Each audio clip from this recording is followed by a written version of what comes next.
And where audio problems are just the beginnings of our failure. So today I am even later than I was supposed to be because I had some audio issues there, and I do apologize for that. Every time I set up in a completely new and different environment, it's always a new and different adventure. So today I put together my streaming pack of the XA20 camera, a tripod, the Razer Blade laptop, a capture card, a mouse pad, a Razer Blade laptop, which unfortunately doesn't have wired Ethernet, so I had to bring along my handy dandy little USB to Ethernet adapter, and then I borrowed a table and I borrowed a place to stream from the NCIX guys. So my original brilliant plan was actually to film everything that I needed back at our studio today and then come out to NCIX to film later and do the WAN show from here, which would save me a trip to Richmond later tonight when I come out to play badminton. Apparently my mic is too loud.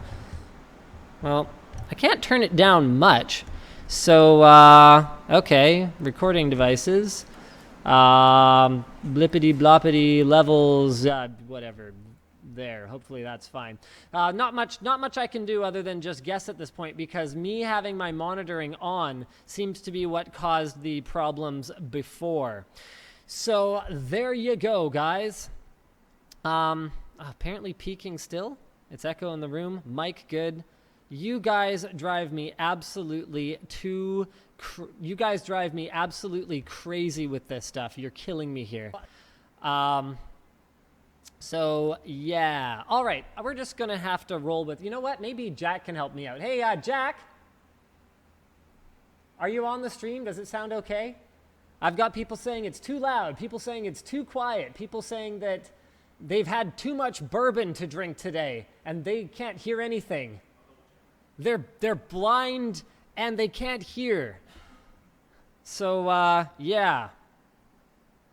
All right, so I'm going to go ahead and kick off with our first topic of the day. I do not have Luke on the stream today. He is actually on vacation today. So he's gone to the Pemberton Music Festival, whatever that thing is called. Fortunately, the wildfires haven't completely gotten out of control up there, so the music festival is a go. He and Nick and Burkle have all gone up for the weekend, so that means I am on my own today for the WAN show. But the good news is that I have a bunch of great topics for you guys today, including the recent reveal that Skylake Xeons are going to be rumored to have up to 28 CPU cores. I mean, I thought the current 18-core Haswell-based Xeon that I had was like, wow, that's so amazing. It's got 18 cores. No, we're talking 28 cores.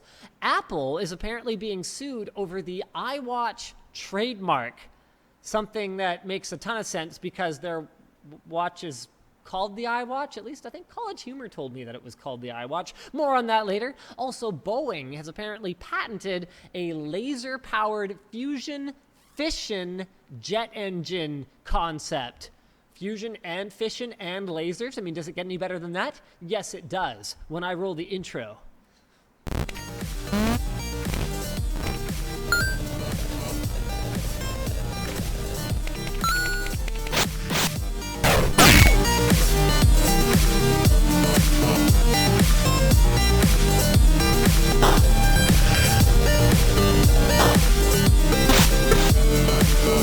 And our sponsor today, DollarShaveClub, as well as iFixit. Woo! All right, so let's kick off our first topic of the day. Actually, this is, okay, we're apparently going to start with, like, the worst news of the day. So Nintendo released a statement. You can actually check that out here. That, yeah, wow, this is like, it's hard for me to imagine if my life were to be summarized in such a succinct and efficient manner. Like if Linus Media Group issued like a notification of death and personnel change of a representative director. So president of Nintendo, Satoru Iwata, has passed away at the age of merely 55, which, you know, a couple thousand years ago would have been impressive that he managed to be so old and still alive, but today feels like he's been taken away from us much too young. Oh man, there's something very cold about this document here. Career record: June 2000, appointed as director. May 2002, appointed as president. June 2003, appointed as CEO of Nintendo of America, Inc. So that is, if you're into gaming, that is some pretty crummy news. He actually has been with Nintendo for a very long time. Started out with HAL, worked on Kirby as well as Earthbound. Total cult classic. A lot of people cutting their RPG gaming teeth on Earthbound and other games of that era. Later worked on programming for the Pokemon games, pushed development of the Wii and DS. However you may or may not feel about this, it seemed like a good direction for Nintendo at the time. They had some of their most successful years ever. So pushed development of the Wii and the DS to appeal to people who weren't necessarily gamers yet. So really recognized that gaming was becoming more than just something that people do in their mom's basement, and passed away from bile duct cancer. So very, very unfortunate news for this week. Yeah, so there you go. I guess that's what we're starting with this week. Star Wars Battlefront, more bad news for, I mean, obviously to a much lesser degree. The original article here is from PC Gamer, and actually I'm totally thrown off by not having my co-host with me today. So I'm going to go ahead and pop that link into the Twitch chat before I bring it up in my browser here. I actually really like this this one host having the article like quite large beside me and actually scrollable and mostly viewable kind of thing. Maybe I should just kick Luke off the WAN show permanently. No, I'm just kidding. I'm not going to do that. Star Wars Battlefront won't support split screen play on the PC. Now, I don't personally understand why most PC gamers would have ever expected this. It's not like the typical PC gaming, like you go on, r/PC Master Race or Battle Stations or whatever. You're not going to find a whole lot of PC setups that are like, yeah, here's my PC hooked up to like a big monitor with 4 controllers for all my split screen, racing gaming with my friends. It's just, it's not something that we've typically seen on the PC, but the flip side of that is I would love to see more of those things that are taken for granted on the console supported on the PC, because it's not like you can't hook up an Xbox controller or 4 to a PC and have a really great cooperative or competitive gaming experience with your friends on a single display. And yeah, so it supports co-op play on Xbox One and PS4, but not PC, so no split screen and no local co-op. The lack of co-op games on the PC is another one that really grinds my gears, but I don't really need to get too deep into that because I'm sure that you guys have heard that in the past from me a fair bit. So we've still got a lot of people saying Jack, you're sure the stream is not too quiet, right? Oh, Jack is gone. Jack, are you sure the stream is not too quiet?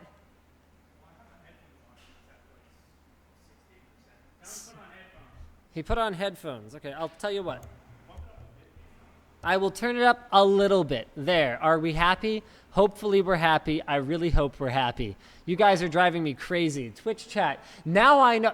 I saw someone's message in the Twitch chat like, oh, blah, blah, you don't interact with your Twitch chat viewers at all. You know why?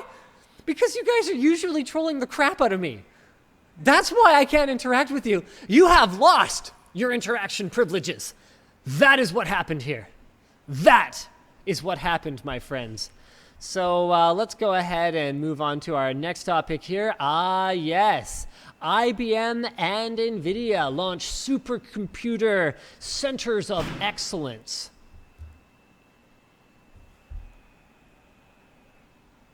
You guys. Supercomputer Centers of Excellence. Let's go ahead and pull this article up. Bippity boppity, news items, redirecting. So basically what this amounts to is Here we go, at both Oak Ridge National Laboratory and I want to say some other location. It's in my notes, but not here. So these are, oh wow, there's actually, oh, I remember reading this article and thinking, oh yeah, this is all like interesting stuff, blah, blah, blah. I hope it's in my notes. It's actually not in the notes, so I'm just going to cheat and look at the article. So Oak Ridge and Lawrence Livermore, they're going to be delivered in 2017 and operational by 2018, and they are going to be called yep, sure wish I had this. Oh, okay, yep, there you go, got the memo. So they're going to be called Summit and Sierra. So these are part of IBM's whole contract with the U.S. Department of Energy, and they're going to be used for a number of really cool things. So some of it is going to be kind of your typical supercomputing stuff, like, you know, weather mapping and all that kind of stuff. You know, just staying ahead in the supercomputer rat race of the other nations that are working on their own proprietary supercomputer systems. Trying to. And then some of the stuff that they're going to be doing is really cool. So one of them is apparently going to be set to the task of mapping the inside of the Earth. I mean, can you even begin to imagine what kind of useful information that we could possibly gain about the inside of the Earth, whether it's to do with the composition, whether it's to do with, you know, wow, like it's sort of more than my imagination can handle. So, yeah, mapping the inside of the Earth, which actually leads me to another really cool topic. Samsung has apparently filed a patent. So the original article here is from Android Authority. Let's go ahead and pop this up here. All right, let's go ahead and post this in the Twitch chat. Samsung has apparently patented a sensor to detect your body fat. So we know that whether it's Apple or whether it's Samsung or whether it's any other profitable smartphone maker, which more on that a little bit later, there aren't a whole lot of them. Whether it's Apple or whether it's Samsung, smartphone makers are really into the whole idea of making your phone or your smartwatch or whatever other devices you're carrying around with you, making them into wow, I want to be really careful what I say here, because what I was about to say was making them into useful tools for, you know, monitoring your health and living a more active lifestyle, when really my personal philosophy on this whole thing is that it doesn't do much of anything other than make you want to buy it more. Like, I think it's just a pure sales pitch. If we can convince someone that buying this phone or buying this smartwatch will make them lose 20 pounds, then it's that whole buying something based on self-image rather than buying something based on like a rational decision. Anyway, it's no secret that they want not only to make us feel like they're useful for these things, but to actually make them functionally better for these things. So this is a huge step in that direction, because there's only so much information that you can get from a pedometer. And as my time with the Apple Watch has definitely taught me, it's not that much. So I mean, I'd be sitting there working on my review. One feature that I didn't use because I'm just not that into the whole health features thing on phones and smartwatches. So one feature that I didn't touch the whole time I was naturally using the product for my review was one where you can set a predetermined workout. So you can say like, hey, I want to, you know, burn X number of calories by walking really fast. So, hey, can you count me down on this, and I'll, you know, go do that. So I was just dinking around with the menu, and I turned that on, and then I kind of forgot about it. And then I realized, you know, 10 minutes later, that I had actually tracked, I think it was something like 4% of my brisk walking exercise. And I had literally been sitting there writing a review about the Apple Watch and how I don't actually think those kinds of features are that useful. So Apple went ahead and proved my point for me there. But if they could measure body fat, that may actually give us some usable data over the much longer term.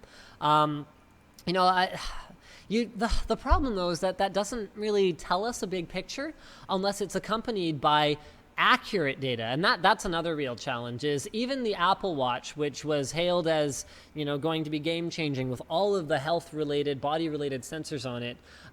Even the Apple Watch has been found to not be that accurate of a heart rate monitor. unless you like, practically bolt it to your wrist. So this body fat thing without other accurate data doesn't really give us a whole picture, but it's definitely a move in the right direction, because over a span of 6 months or whatever else, if you see significant changes, if you're taking measurements daily, even if they're not that, and I'm going to say the wrong one because accurate and precise are not the same thing. For those of you who didn't know that, one of them means close to the real value. The other one means consistently a value, but maybe not necessarily that close. So even if the reading is not that precise, I think that's the one where if you're not precise, you could be scattered, but probably around, you could still be accurate. So if they're accurate but not precise, taking many readings over a long period of time could give you some really useful data about what it is you're doing and whether or not it's helping. And with the way that fitness vlogging and lifestyle vlogging is taking off. I mean, even in the tech community of all places, you look at guys like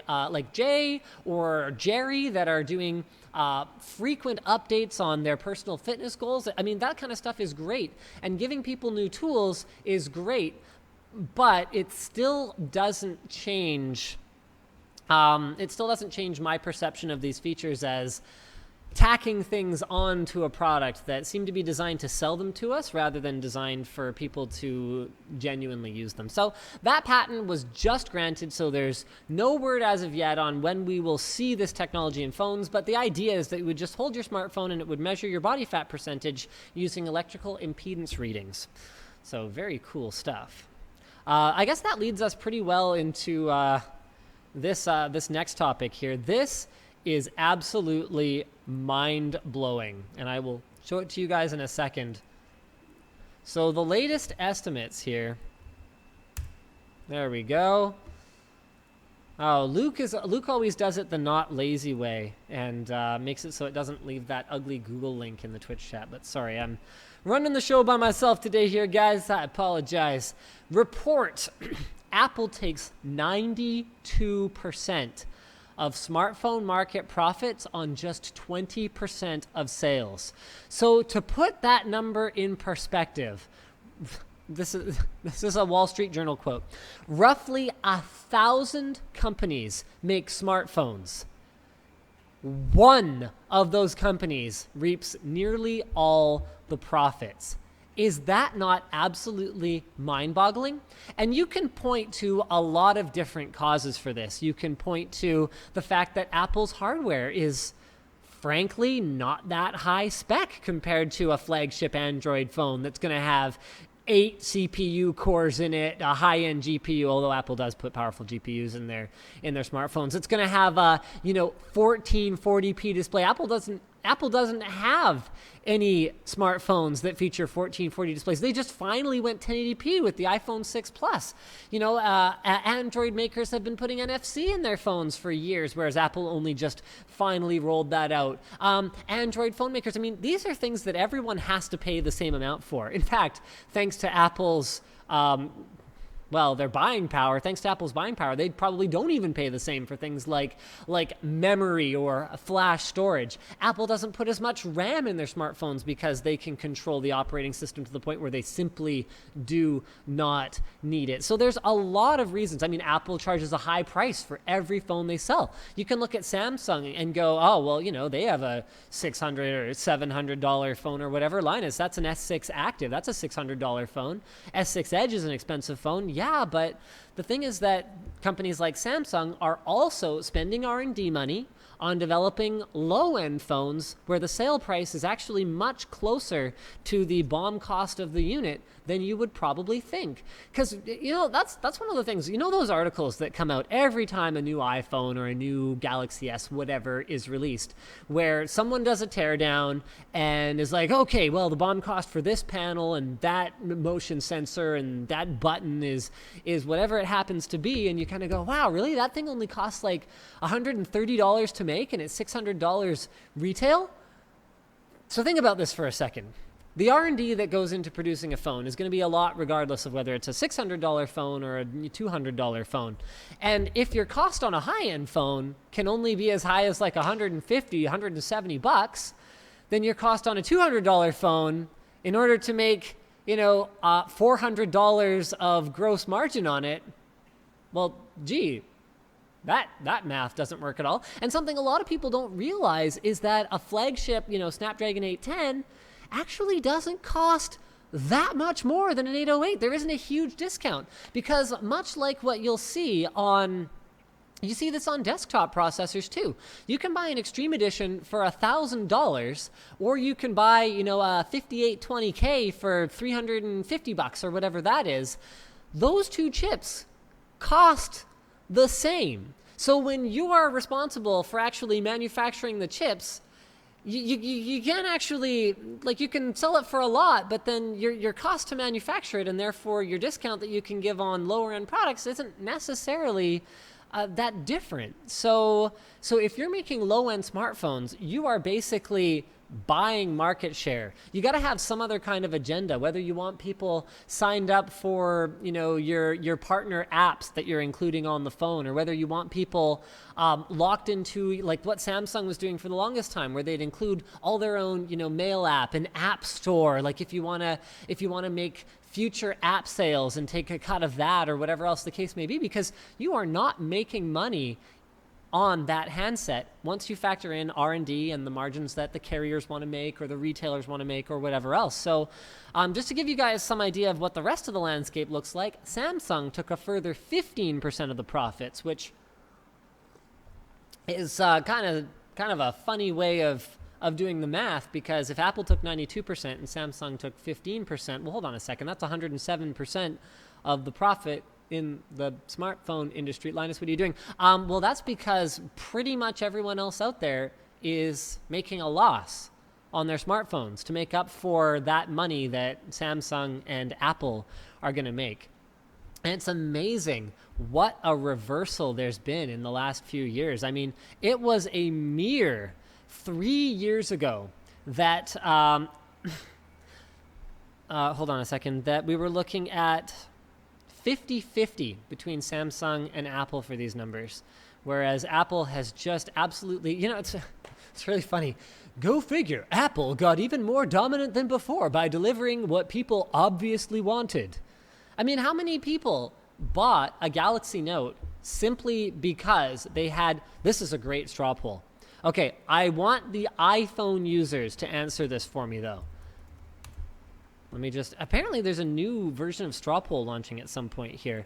So how many bought a Note or similar large, okay, how many converted, from iPhone to Android simply because Apple offered no large screen offering. It's hard to talk while you type and not talk at the same speed that you type while slowing down your typing because you're trying to talk at the same time. So let's go with yes, no, and turnip as usual. I actually really like having the stream computer right in front of me here. It is super duper awesome and nice. So there we go, guys. Vote in that straw poll. Let's have a look at the results here as they come in.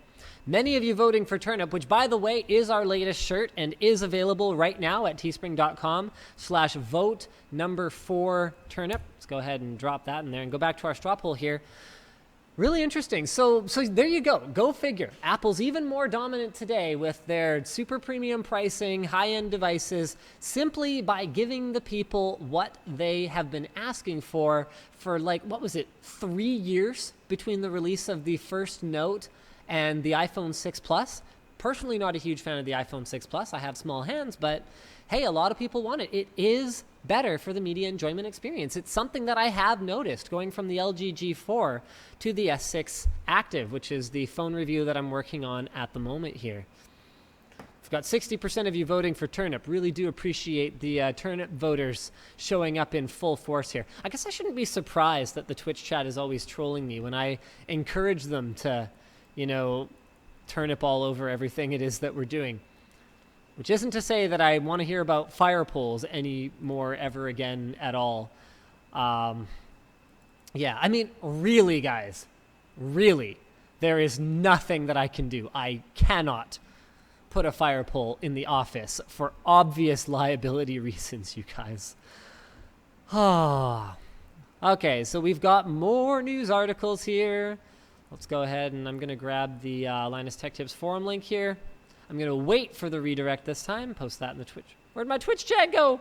Where's my Twitch chat? And the Twitch chat has exploded asking for fire poles. Of course, that was going to happen. Researchers build a transistor from a molecule and a few atoms. It's funny because this lands on the same week when we've got news out of Intel that they are going to be, for the first time in, I think, what is it? I want to say like 6 years or something like that. Intel has changed their forecast, saying that they are not going to be able to stick to their tick-tock strategy, which is a die shrink every other cycle, and then a refinement of their microarchitecture every other cycle. And they have been like on schedule. They called it tick-tock because it was going to be reliable like a clock. Moore's law was not going to let us down. Well, for the first time ever, Intel has stumbled, and then boom, we've got news dropping that researchers are building transistors from a molecule and a few atoms. So it works similarly to quantum dots, but the transistor depends on just the charge state of one organic molecule. So just a single electron affects the molecule state, with individual atoms of indium surrounding the molecule and regulating the electron flow. This could lead to integrating these sorts of transistors into traditional CPUs. So this isn't like some crazy like, oh, it's only going to be useful for like, quantum computers that are liquid helium cooled or whatever the case may be. No, this could turn into something that you could actually use in your computer. Extremely exciting stuff, which leads us into those other, I mean, these are fairly rapid fire news topics, but I'm still going to go ahead and post these bad boys here. So TSMC is going to be starting testing on their 10 nanometer process starting next year, which is another huge bit of news. So competition between Samsung and TSMC in 10 nanometer FinFET market heats up. Well, hold on a second. Where does Intel figure into all this? Intel, well, that's our next news topic. So for now, let's just talk about TSMC and Samsung. So TSMC is apparently ramping things up and really putting their foot on the pedal in order to have a crack at Apple's A10 processor production. So I guess that also would align with the rumors that Apple's A10 processor will be produced in at a 10 nanometer process node. So that could yield, apparently, and this is all forecasty stuff, so it's not really that meaningful today, but we're looking at a potential 20% performance gain with a 40% reduction in power consumption. Who here? Oh, this is a good one. Strawpoll time, my friends. If Apple gets a 40% power consumption reduction on the A10, will Apple use it to extend battery life? Yes or no? Remember, guys, the other option is that Apple will simply turn it into thinner iPhones and iPads yet again, completely ignoring the fact that some people like me legitimately want just more freaking battery life. Wow! We've got these votes coming in here, guys, with 72%. Even Turnip is losing this vote today. A massive 70% of you are saying no, Apple will not use the power savings to extend battery life. And there are legitimately good things they could do with it. For example, I've been saying, well, since my MacBook review, that I think the direction that Apple's heading is a MacBook, like an ultra-portable laptop that is powered by their tablet processors and smartphone processors. So that's something they could do. They could use that extra 20%, performance and then 40% power to like actually make a bigger chip that consumes, a similar amount of power, but is like actually like way higher performance. And they could go and put it in a laptop, or on the phone and on the tablet side, they could just make them thinner. And how many bend gates do we need? How many bend gates do we need? That's all I have to say. It looks like the vast majority of you are reinforcing my disappointing hunch that Apple is going to ignore people like me, who I'm I even ran out on the S6 Active one day, which kind of surprised me because that's a 3,500 milliamp hour battery compared to, I think it's, I want to say 3,850 or something like that on the Droid Turbo. So, yeah, I actually ran out one day. Usually I make it through. Like I'm sitting at 28% today though, but I have used it fairly heavily with GPS and all that kind of noise. Wow, I feel like I've been talking a mile a minute on this stream, but apparently you guys like that. We have 6,400 viewers. What is going on? We are halfway through the show. That is absolutely incredible. Now I don't want to screw it up and talk about like some kind of boring topic like, let's play What's on the Desk here at the NCIX studio. Here we go. Oh, look at that. We've got an Intel 750 series 1.2 terabyte SSD just sitting here. We've got another Intel 750 series 1.2 terabyte SSD, this time in a 2.5-inch form factor. Nope, Jack, that's cheating. I'm not taking your McDonald's Happy Meal nonsense. I'm only things that are within my reach. We've got a 4-way SLI bridge. A random cheapo IO shield. Yeah, what else we got here? Oh, is this under NDA? What is this? Node 202, are you sure? Oh, is there a computer in there? Nope, just a power supply. I'm just weak. Oh, well, that's disappointing. So I guess we got one of these. It's funny because I had a call with someone today where I was told not to publish my review yet, so. Whose fault is it then if we break an NDA on my show with your review sample? Your show. I think you know the answer to that. Yeah, I think it's probably my show that's gonna take the fall for this one. Oh, is this the curved one? No, that's a flat one. Oh, that's a flat one. I can't tell. I thought it was a Samsung curved 24-inch monitor, but it turned out it was actually a Samsung flat 24-inch monitor. At 24 inches, the whole curve thing doesn't make a whole ton of sense to me personally. All right, we don't have to play this game anymore. That was fun though. Oh, actually, these are super handy. We are finally getting some of these in our studio. We're getting a bunch of clear ones for storage of things. Oh, here's the curved one. Look, a curved monitor. It's curved, which is good. At least that's what I tell her.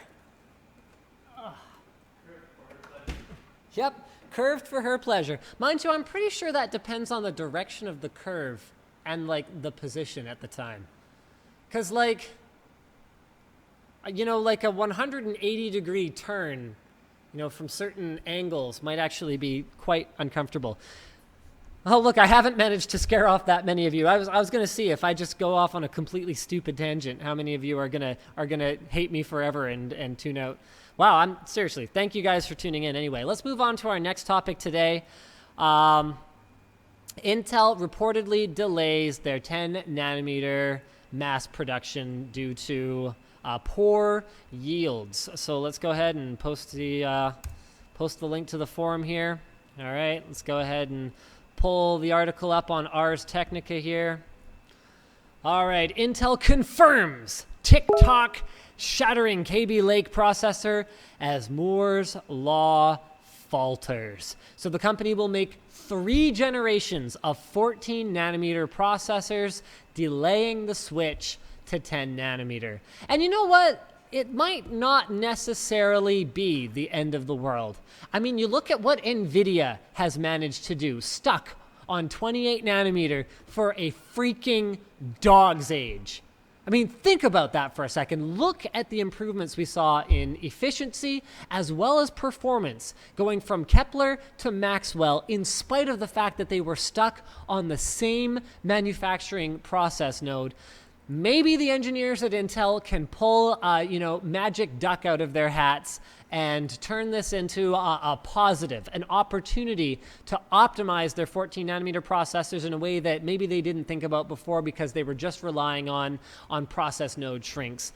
Or maybe none of that will happen. I mean, what I would love to see happen, you know, we've seen a lot of bad news out of Intel in the last few weeks here, whether it's the job cuts or whether it's the stagnant desktop processor sales leading to, an earnings shortfall prediction, like that kind of stuff.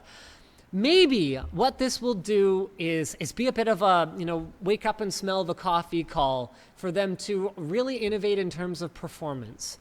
Because we've seen them innovate in a lot of ways. Like, let's face it, as much as enthusiasts might not get, excited about 10 watts of better, power savings or whatever, the thing that we enthusiasts need to realize is that if Intel can build that, that means that they could probably build a more complex, higher performance chip that consumed a similar amount of power.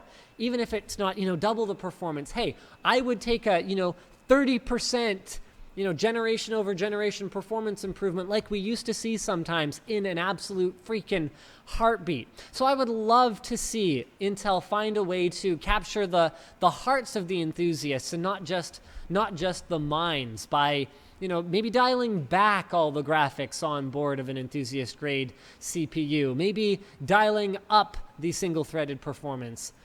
Would love to see them just kind of take a long, hard look at where they're heading and figure out if it's exactly the right direction. And,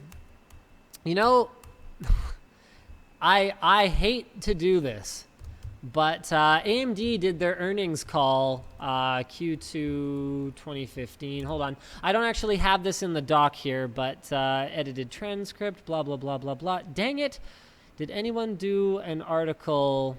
Yeah, revenue falls again, this and this and this, blah, blah, blah. Let's see, blah, blah, blah, Zen, whatever, etc. Okay, so crap, I can't find it. I actually talked about it on Netlink Daily today, but AMD has, can you remind me, what was it? They're going 10 nanometer in 2017 or something like that. No, they've taped out, what? Okay, AMD's first FinFET processor has taped out, which means we actually could be closer than we thought. So that was one of the things they covered on their earnings call. This is a huge opportunity because you got to understand, guys, if Intel decides to build like a consumer grade, like a something 770K processor with more of an emphasis on CPU and less emphasis on GPU and power savings and blah, blah, blah. That takes years. It takes years to turn that around. So if AMD is already, waist deep in the development process of Zen, and Zen turns out to be a success, man, we could see another, golden year or golden 2 years out of AMD on the CPU side, and we could see like some legitimate reasons for an enthusiast to buy an AMD CPU. I really hope for this for two reasons. Number one, I put an AMD CPU, a lot of people call me a fanboy. They'll call me an Intel fanboy or an NVIDIA fanboy. And something I'd like you guys to understand is that AMD will always hold, and ATI for that matter, AMD will always hold a very special place in my heart.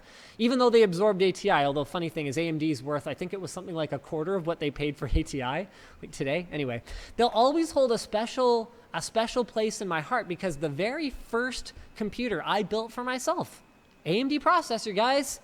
Barton 2500 plus, my friends, overclocked the snot out of that thing. Made it 3200 plus equivalent, which I told myself at the time because, let's face it, when I was young, I was a bit of a fanboy. I told myself at the time that that was somehow equivalent to a 3.2 gigahertz, P4C, which, come on, AMD fans, let's be honest with ourselves for a second here. The performance rating system was dead long before the P4C launched. Pentium 4B was not that equivalent to AMD's PR or, press release or public relations or performance rating, whatever they wanted to call that system. And actually, the first add-in graphics card I ever bought, ATI, my friends, 9600 All-in-Wonder Pro. Bam. So, I'd love to see a return to the glory days there, even if, I've been disappointed time and time and time and time and time again, with the latest being the Fury X. And, AMD does it to themselves, guys. They build up this hype train. And then they underdeliver. And, the fact of the matter is, I can't help myself. As an enthusiast, I just want to see fast hardware.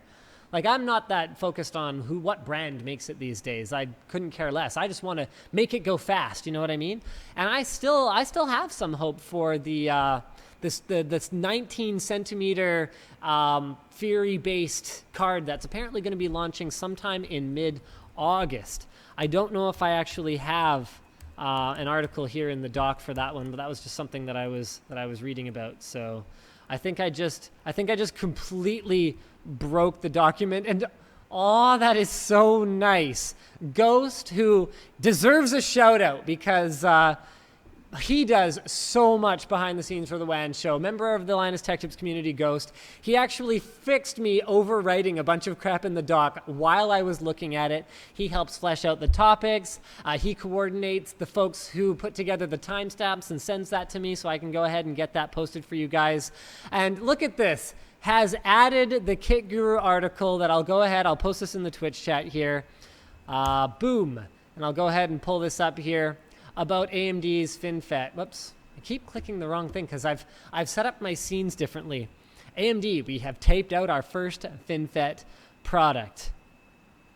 First couple of FinFET designs, blippity bloppity, etc. Needed for production, etc. So tape out is the final stage of the design cycle of an integrated circuit, the point at which the artwork of the IC is sent to the maker of photomasks. Okay, so once the set of photolithic masks is made and verified, it is sent to a contract manufacturer for the chip, which produces the first working samples of the chip. So they should get their first samples sometime in September. Very exciting stuff, and hopefully they're headed in the right direction here. All right, what else we got here? Oh, speaking of ball and processors, as much as Intel hasn't delivered much for, gamers to wet their panties over in the last few generations here, this is going to get some server and, high performance computing folks pretty freaking excited here. So original article here is from Kit Guru. Intel's 28-core Xeon codenamed Skylake CPUs to support 6 terabytes of RAM on an LGA 3467 form factor with a rumored 6-channel built-in memory controller and support for up to 8 CPUs on a single motherboard. Yes, the Pearly platform will be Intel's biggest server platform advancement in many years. When it's rolled out, okay, no time soon. Unfortunately, it's not going to be rolling out until 2017, and that assumes everything stays on schedule, which, as you guys know, is not always the case. But it's going to use a new bus called UPI, operating at 10 gigatransfers per second, and the Xeons themselves will have built-in 10 gigabit Ethernet or 100 gigabit per second OmniPath integrated onto the dies. Now that is some useful technology to start building on die. Because I don't know if some of the younger folks are going to know this, but on Intel chipsets, for years and years and years. Like, remember when in the early days of gigabit, remember when it was really rare, practically unheard of, to have an Intel gigabit network chipset built into your motherboard? A lot of people don't know this. It was all on there. It was on there all that time. Intel chipsets had gigabit LAN on them. It was actually a licensing fee that the motherboard maker had to pay to Intel in order to activate it. So wrap your brain around this for a second. It was cheaper for the motherboard maker to buy a chipset from Realtek or Marvell or whoever the case may be and put that physical chip on the motherboard, increasing the complexity of the PCB, not to mention buying another chip, than it was to just unlock the gigabit Ethernet that was on board.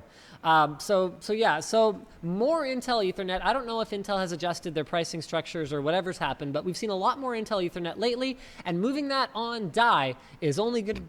Wow, excuse me, that snuck up on me. That was rude. Is only going to be a good thing, especially as network speeds ramp up and latency becomes much more important to go along with the massive bandwidth that we're going to need in order to achieve, 100 gigabit per second connections and all that kind of nonsense. This is definitely the day's most hilarious piece of news. Apple is getting sued over the name iWatch, even though that's not what their product is called. So let's go ahead and test this.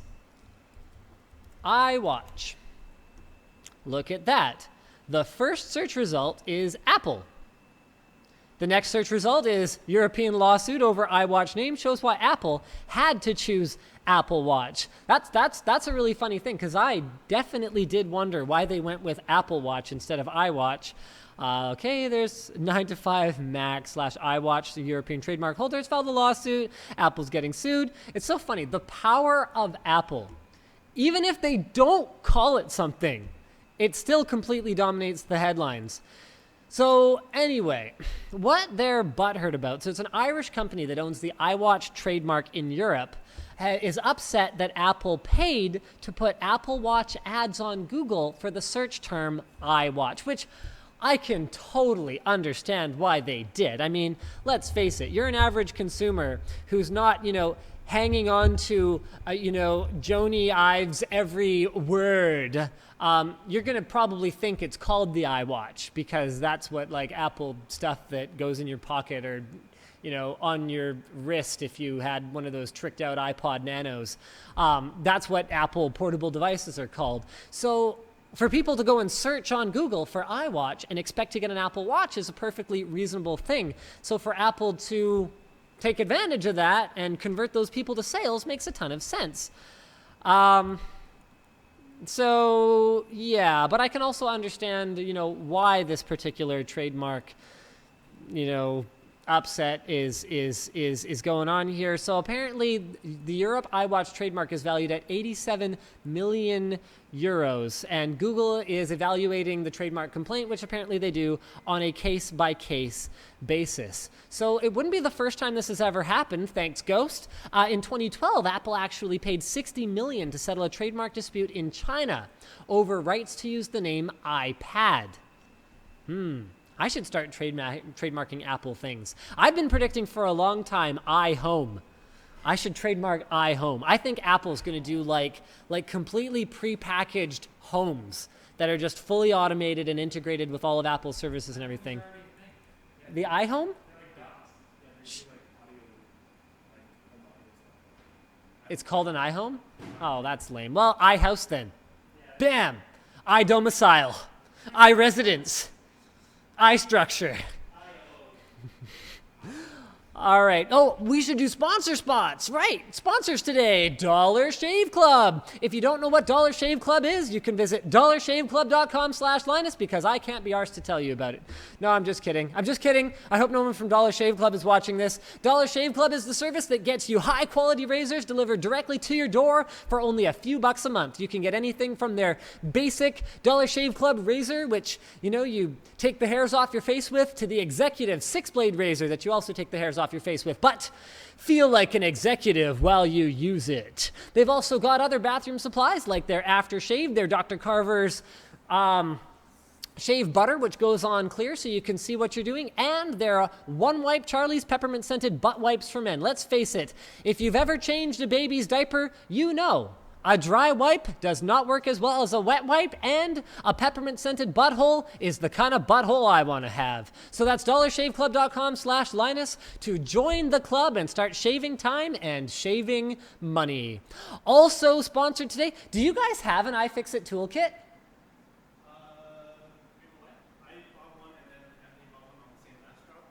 You guys bought one on Massdrop? Oh, really? Do you have it here? Oh, but it's over at the other... Oh, okay. Well, that's okay. I'm just doing a sponsorship spot for iFixit. So I figured if I could hold one up, that would be great. I don't have mine in my backpack today. But, guys, the iFixit ProTech Toolkit is winner chicken dinner. It is absolutely fantastic. It's got all kinds of little useful things that you can use the guides on iFixit.com in order to follow along and repair your electronics and all that kind of good stuff. So let's go ahead and find out what all of my talking points are supposed to be for iFixit, because I don't really know what to say other than that they've got not only their fantastic guides, but also fantastic tools. I've used iFixit tools for, dear Lord, pretty much any piece of electronics that I have disassembled or repaired ever since I first ordered a ProTech toolkit. Wow, It was about 2.5 years ago that I got my first ProTech toolkit. So I'm talking the iMac, I'm talking the MacBook, I'm talking cell phone repair, whatever the case may be. They've got Torx, they've got TriWing. I took apart a DS with it. And if you use offer code WANSHOW, you can save $10 on a purchase of $50 or more and get your own ProTech toolkit today. And it doesn't just end at the ProTech toolkit. They've got all kinds of great stuff there. Like when I took the iMac apart, I didn't realize until I read their disassembly and reassembly guide that you actually have to get replacement adhesive strips and all kinds of crap like that. So they stock all that stuff as well. They stock like the little wheel for cutting. It actually comes in a kit. You get a wheel for cutting the adhesive strips, and then you get new adhesive strips to put it back together, and it looks just like factory new. So we love iFixit tools around here at Linus Tech Tips, and we definitely recommend picking one up if you haven't already. Speaking of picking things up, if you haven't already, let's go ahead and drop this link in the Twitch chat. Boom! Boeing patents laser-powered fusion-fission jet engines. Yes, that is as complicated as it sounds, so naturally, the original source here for the article is Ars Technica. These guys do such a great job of the highly technical topics because I'm a confess to you guys, I am not some kind of physicist here, and I am not going to be able to explain to you exactly how the crap this works. But essentially, there you go. That is a diagram of the patent. Now, to be clear, we are nowhere near fission being useful for, pushing planes around yet. But they're patenting the concept once the technology advances to the point where they could build something like this. They're just sort of saying theoretically, they could. So basically, the way that it works is they are going to shoot lasers at deuterium and tritium, so that's heavy hydrogen, inside the engine, causing the atoms to fuse, okay? So then gas from the fusion reaction would then be pushed out the back of the engine, creating thrust. Leftover neutrons from the fusion bombard the inside of the engine, which is coated with fissionable uranium, generating heat, which powers the lasers, helping it sustain itself as it goes. So fusion, remember guys, is combining atoms. Fission is breaking them apart. So fission is the one that we've harnessed at this point, with fusion being the one that we still have a long way to go at. I might have actually screwed that up a moment ago, but the point is lasers and nuclear reactions tearing apart and combining atoms. Wow, those should be some pretty badass jet engines. All right, what else do we got here today? T-Mobile has a new family plan. This is a pretty quick topic, not a whole lot to really say about it other than that T-Mobile continues to put the thumb screws on the other mobile carriers there. Oh, whoops, I'm looking at the wrong. Dang it. Wait, there should be, yep. Let's go with Android Authority today. So their plan is 10 gigabytes per line, which is pretty fantastic when you compare it to what the others are offering.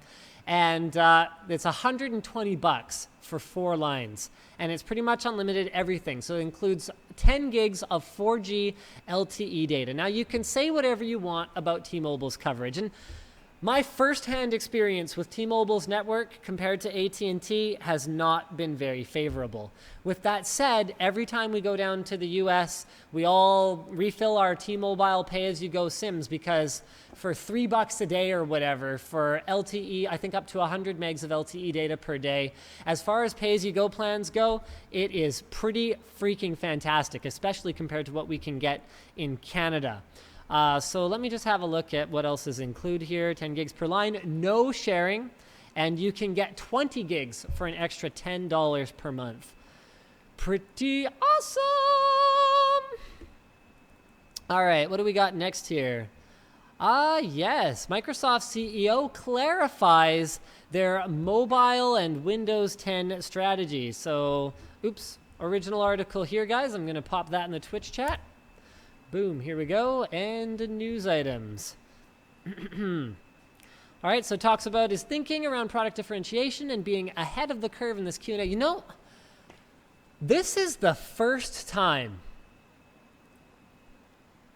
Wow, this is the first time since Windows CE, just to kind of put it in perspective, that I've had some kind of hope that Microsoft knows what they're doing and could legitimately be a major player in the Windows mobile, so like Windows phones and Windows mobile based tablets or whatever other products we see roll out, especially phones. This is the first time that we've seen so many dramatic changes for the better at Microsoft. Like looking at how much feedback they're taking on Windows 10, seeing people posting stories about how they submitted a bug report or a feature request and it showed up in the next build. I mean, that kind of crap is amazing. That kind of a transparent process is amazing. And so this is the first time in a long time that I've looked at Windows Phone and gone, maybe there's hope for this, because there's a lot about Windows Phone that's good. I know that I've crapped on it a lot in the past, and I have good reason to crap on it, because let's face it, if you want to win me as a customer, it's ecosystem. Why is Apple so successful at charging so much for their phones? Ecosystem.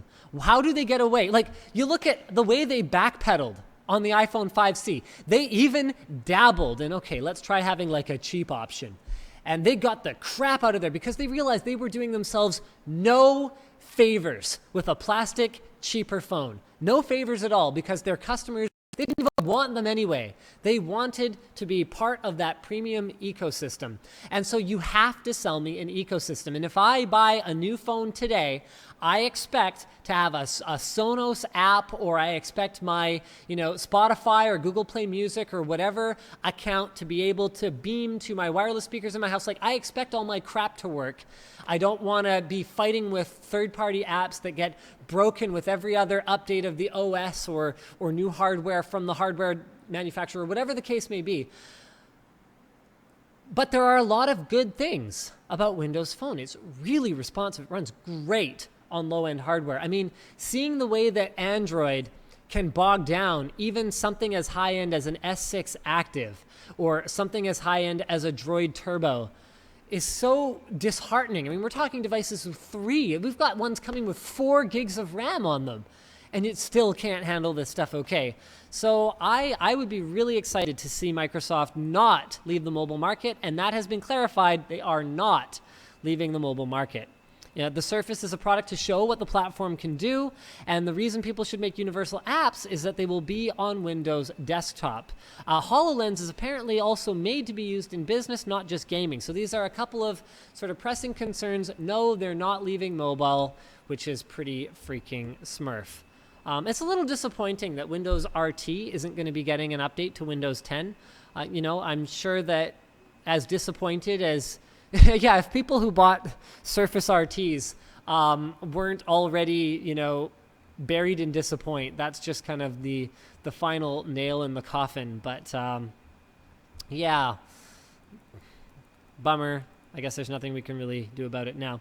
So let's go ahead and pop up our next topic here. Bippity boppity. Woman changes her name to get control of Facebook account. So the original article here is from independent.co.uk. Oh wow, sorry, I had my sidebar running that whole time there. Sorry guys. So a London woman has to change name by deed poll to log in to Facebook. I can't believe I'm stuck with this stupid name and still can't get into my Facebook. Freaking hilarious. So a little bit of background here.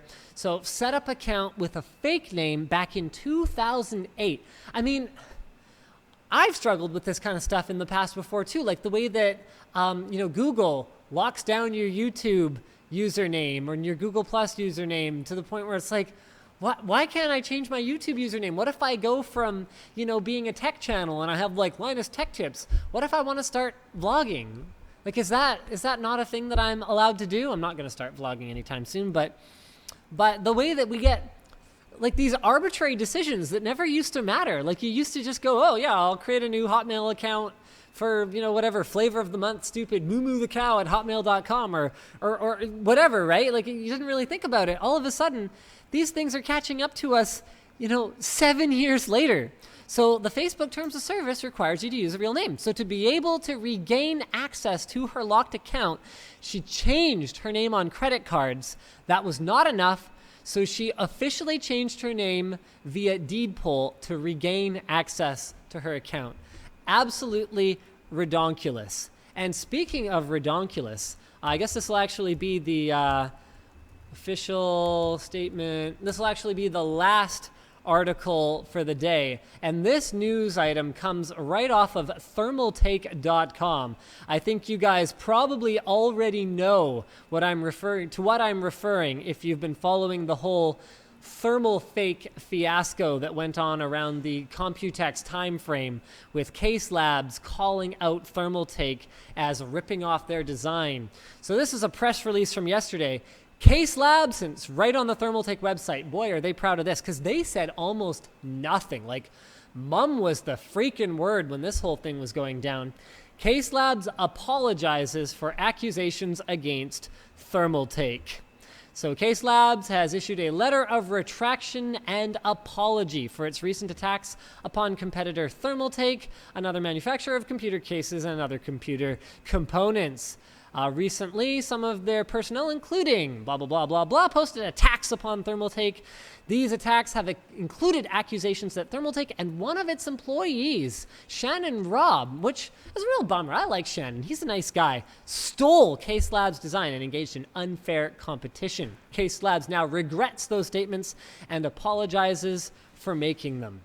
Wow, how much more, how much deeper could the bad blood run between Caselabs and Thermaltake? I'm guessing lawyers were involved in this whole process, and I'm guessing that Caselabs, with gritted teeth, issued this particular apology because they certainly weren't happy about the whole, Thermaltake's designs looking admittedly very, very similar to some of Caselabs' designs, but we've covered this on the WAN show before. The cold, hard truth of the matter is that there really isn't a whole lot that you can protect about the IP of something like a computer case. Look at Antec's recent, what are they calling that, Signature S10? Is that what it's called? Yeah, you look at the Signature S10, which I actually saw for the first time in person today. You can't patent, crazy thick aluminum panels. If someone else decides that that's a good idea, which they probably won't, they can manufacture a case like that, and there's not really a whole lot you can do. I think Josh from Fractal put it best. There's only so many ways you can build a black box and, have it not look, the same as other black boxes. So I'm actually, for the first time in a very long time, completely out of topics for today. Why don't we do a Twitter Blitz? Yeah, let's do it. 10-minute Twitter Blitz. Over 7,200 live viewers on the WANSHOW for this special edition, broadcasting to you live from the NCIX studio. So Twitter Blitz time. Here we go. Mentions. Wow, not tech related. Are you a fan of Game of Thrones? That is a great question. I read the first book and I loved it. I finished it after having bought the Kindle editions of the first 5 and realized after finishing it that George R.R. Martin hadn't written the last couple of books yet. I got super pissed off because I like to binge consume things, which it's my way. I like to binge. And I vowed to not glance at the rest of those books that I have already paid for and will read at some point. I refuse to glance at them until I have read them all, or he dies, and I've read as many as exist. And I refuse to watch the show until I have read all the books. So I absolutely love Game of Thrones, but I'm mostly completely ignorant about it. So there you go. Funny question, ask a funny question, get a funny answer. Next car you plan on buying after the Civic kicks the bucket. Actually, I just bought a car. It's sitting out in the back. I bought my parents' old Suzuki XL7 because I needed something that could pull a trailer, and they were selling it for $4,000. It's like, I want to say it's a 2009 with 180,000 kilometers on it. That's in I know it's all highway kilometers because I know that they basically just drive up and down from the cabin in it. So I needed something that could haul a trailer. So I will be trying to sell the Civic to Edsel or something because he just got his driver's license. So I don't know if I was supposed to break the news. Edsel finally has a driver's license. I think a big part of it was that our new office is not very accessible via transit. So Terran's solution was to move in, and this is horrible. So Terran's solution was to move into a new place really close to the new office, but not that close to the old office. And then the construction project got delayed by like 3 months. So he's been riding his bike 45 minutes each way for like months, thinking that we were moving in like a month. So Edsel has gone ahead and bought a car. Okay, next question. Over 7,000 viewers. Woo! Yeah, that's not really a question. Watching the WANSHOW. Also not a question, but thank you for the shout out, JD. Tom Hutchison? A peppermint-scented butthole is the kind of butthole I want. Yes, it is. My question is, why is your background that color? Because I am in a strange and foreign land. All right. Why is getting a shirt from Canada so much more expensive than normal? Already have 3 of your shirts. Because Canada is Canada, and shipping is really expensive. We're used to being bent over on shipping, whether we have to ship something somewhere else or whether we have to pay for shipping for someone else to send it to us, unless it's coming from like Hong Kong, where the government is subsidizing shipping, it costs a lot of money to ship into or out of Canada. Cooper asks, how did you get into IT? Reading forums and participating on forums, believe it or not. Daniel asks, how's it going? Pretty darn good, Daniel. Pretty darn good. Brianna asks, when are you making more cat videos? I actually don't have any cat videos on the plan. My cats, the second I turn on the camera, they're like my kids. They'll be doing something like super cute and funny, and then I'll be like, okay, please keep doing that. And it's like the second I pull out the camera, they stop. So it's just like, you know what? Screw you, cat. You don't get to be internet famous. Yeah, you missed your shot. You had your shot. And you lose yourself in the moment. The moment you lose it, you want it. You better never let that go. Yeah, that's what I said. All right, AJ says, I have a business offer for you. Will you pay for the transport? I have no idea what you're talking about, man.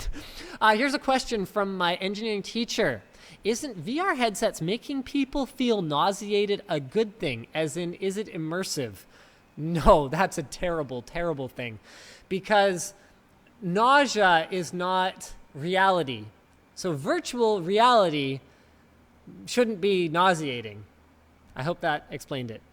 Any more build logs in the pipeline? Yes, I actually have some pretty cool stuff planned. So I'm going to be building a rig on the bottom of a desk. I have ordered all of the mounting hardware that I need for that. It's going to be a pretty sick desk from Updesk.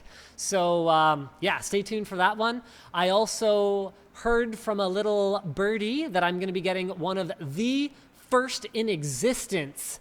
Oh crap. I'm going to embarrass myself here. I only remember it as the Murder Box MK2, X-Forma MK2. I will be doing a build log or a build guide in that. So stay tuned for that. Yes, things are happening. Oh, whoops, I'm in all the... You guys saw me have to Google that. Oh, dang it. There I thought I was buying myself time to give the answer, and you guys were watching me buy time. Keith asks, why not sell the Civic to Terran? Because I don't believe Terran would be willing to drive any car other than a Toyota Camry. His father had a Camry, and it served his father well, therefore Terran wants a Camry. That, my friends, is Terran logic. This is what we have to work with around here. What do you think about APUs for budget gaming PCs? I think it's a really good thing, although I think AMD's only got a generation or 2 left before Intel completely surpasses them at all budgets. Their latest onboard graphics are looking really good. Z Biggie says, you should be sponsored by Dollar Beard Club. You know, I really don't know. I really don't know how that would go because Dollar Beard Club has no affiliation, to my knowledge, with Dollar Shave Club. And they kind of like you can't patent like a shtick. But like Dollar Beard Club kind of ripped off Dollar Shave Club's shtick. And like, I don't know, it seems kind of weird to me. The Divine Gamer asks for tips on an IT career similar to mine. What IT career is similar to mine? Who does this job? I'm not even sure I have an IT job. Like, the way that I see my job is like, it's like I'm an entertainer. I'm an educator. I'm a business owner now. We have 9 people working at Linus Media Group. Like, my job is, and sometimes, like, I really am ITing it up all day. Like, this week, I've gotten very little video stuff done because I've been busy working on our new workflow for video editing, which is only sort of IT stuff. That's like content creation stuff. And so I've been setting up virtual machines on the 36 core server, seeing if running multiple instances of Adobe Media Encoder with multiple watch folders can give us better efficiency than Sorensen Squeeze server, and like trying all this different stuff. So like, I do that stuff still sometimes, but like, I don't even know what my job is half the time. I wear a lot of different hats. I don't really have a favorite APU. Yes, we are moving all of our workstations to Windows 10 as soon as we verified that Adobe Creative Cloud is going to run okay on Windows 10. I'm really excited for the whole fresh slate thing that's going to be going on at the new office. New organizational cabinets for all of our gear. You know, new well-designed sets instead of just a pile of boxes behind me. You know, upgrading the workstations to Titan X's. That's going to be awesome. The new workflow with offloading footage, having it duplicated, having it replicated right when we offload so we don't have to leave stuff on SD cards and then not know whether it's safe to erase an SD card. Like, all of these things. Fresh Windows is going to be part of the fresh experience. I'm really excited. And the new plate system. I actually just moved my personal workstation to Windows 10 as part of a personal rig update that's going to be coming on Vessel this weekend. So I installed the RTM, and then I'm going to, I just skipped the product key entry, so I'm just going to buy myself a product key as soon as you can go buy one. Move-in date for the new office, Tom, not 100% sure yet. Favorite food? Wow, good question. Really love my wife's pasta. Yeah, there we go. Where am I hiding, Luke? Ha, no, I couldn't hide Luke. Well, I could hide parts of Luke, if you know what I mean, but his whole self is up at a music festival. Oh, hold on a second. Oh, we just revealed something, I'm sure. So there you go. That I just revealed. Oh no, I didn't. I didn't reveal anything with that calendar pop-up. That's funny. Ha! So you can see that there's a super fun if you look really closely over there, but you actually can't tell what it is, which is good because I don't want to reveal what that super fun is going to be because it's going to be super crazy fun. So let's go back to Twitter here. What is your favorite console? The Super Nintendo, because it has the greatest game of all time, Final Fantasy VI. Would you say the Droid Turbo is still worth it? The camera is subpar, especially the launch time and the shutter speed. That's a big problem I have with the Droid Turbo. It did finally get a Lollipop update, but that really doesn't bode well. The fact that it took so long to get 5.1 really doesn't bode well for future updates. I still love it for the battery life. And I do like the ergonomics better than the S6 Active. Stay tuned for my S6 Active review, because I will definitely be talking about S6 Active versus Droid Turbo, because they're really going to be trading blows in a lot of different ways. I think that's pretty much it for the show today, guys. Actually, I think we're going to go ahead and just end. Wow, 7,300 viewers. I should broadcast without Luke more often. Don't tell him I said that. He'll be all upset and... you know.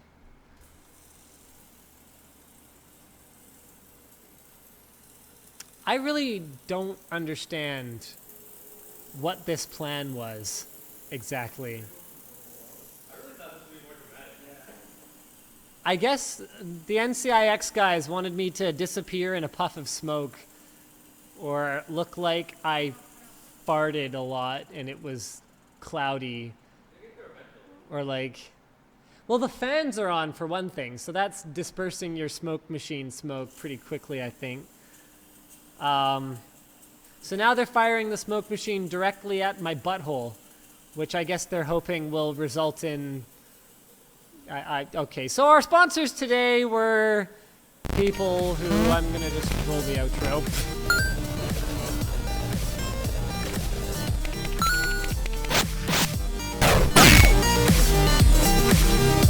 Tracking that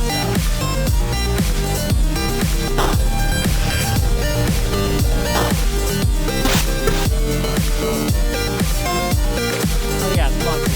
DollarShaveClub, iFixit. Thank you for watching, guys, and I'll see you next week. Same bat time, same bat channel. Yeah, I have the outro over the thing. Jack tried to poke his head into view, and it didn't work.